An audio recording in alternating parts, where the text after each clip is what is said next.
Hey guys, welcome back to the channel. Today I want to talk about the pending process. So I want to talk about as a seller from that viewpoint and also as a buyer from the buyer's viewpoint, just to give an idea of what to expect on both sides when as a seller you've accepted a purchase agreement from a buyer, or as a buyer you've submitted a purchase agreement and the seller has accepted it, which by the way, the entire process from getting an offer accepted to closing is about 30 to 45 days, depending on your market and depending on how busy the banks are at that time. So congratulations, you've got your offer accepted and you're a seller and you've sold your home. There's two things that happen immediately upon an accepted offer. Number one, the escrow money or the EMD will be submitted and deposited by the buyers and held in escrow, which as a buyer that gets applied towards your closing cost. And also as a buyer, you're going to work on scheduling your private home inspection, which is not mandatory but typically recommended. So on the flip side, as a seller, you're going to see those things being done from the buyer.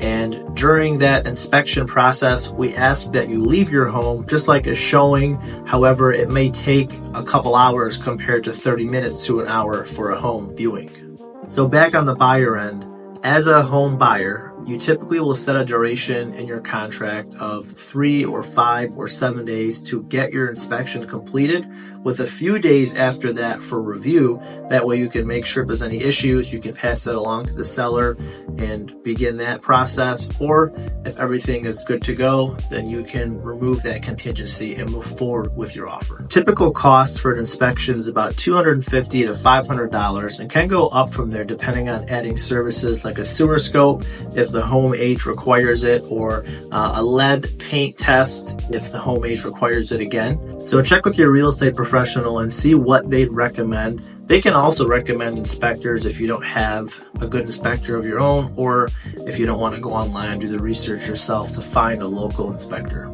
So just a few tips on the seller side. So number one, always try to make sure you can have your attic, garage spaces easily accessible. Make sure all your closets and all your extra crevices are clean so things can be inspected properly and inspectors don't have to move your items and personal belongings around as best as you can for a clear walkway. As a seller, there's no upfront cost on the inspection as paid by the buyer. However, there may be some things that you will need to remedy depending on if there's some issues that come up or arise during the inspection. So you've made it past your inspection period now. If there's any issues, they're being resolved, or there were no issues, thankfully, so we're able to order the appraisal. So back onto the seller side, appraisal is paid for by the buyers, so no cost. However, we do ask that you'll leave the home during that period for about an hour. Actually, the buyers won't be there either. It'll only be the bank's appraiser there, which is a neutral third party, where they'll go through the home and look at things more visually as well as take photos and measurements, but won't be so intuitive as an inspection would be.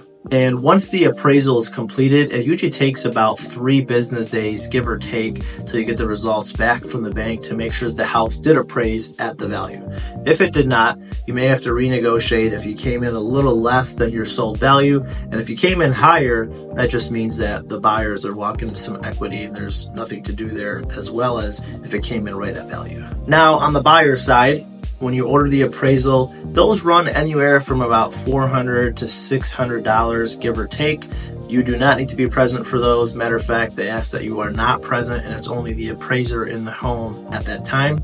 And then same process as a seller, you'll wait to get the results back. And then once you have those, you can continue with the next steps.